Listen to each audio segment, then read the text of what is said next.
Berita mengejutkan datang dari penyanyi Rievian Fajar Shah, atau yang lebih dikenal sebagai Ivan Seventeen. Pasalnya, Ivan Seventeen dikabarkan telah ditunjuk sebagai Direktur Utama, Dirut, PT Produksi Film Negara, PFN. Sebagai informasi, PT PFN adalah perusahaan milik negara yang sebelumnya bergerak di bidang produksi audiovisual. Namun, saat ini PT PFN telah bertransformasi menjadi lembaga yang berfokus pada pembiayaan industri film.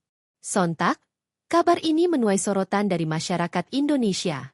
Dipilihnya vokalis grup band Seventeen ini sebagai Dirut PFN tentunya menimbulkan pro kontra dari publik. Banyak netizen yang menilai bahwa jabatan yang diberikan kepada Ivan tak tepat sasaran. Kini, Instagram dari pelantun lagu kemarin, Ivan Seventeen menuai hujatan dari publik.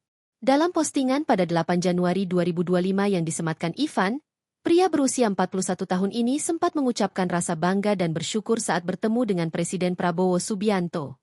Pun ia juga mengucapkan terima kasih, karena rasa nasionalisme yang selama ini terpendam dapat ia salurkan. Meskipun pertemuannya dengan Prabowo terasa kurang lama, namun Ivan tetap gembira. Sebab pertemuan tersebut cukup memberikan Ivan dampak besar dalam menanamkan rasa cinta tanah air kepadanya, untuk kesekian kalinya.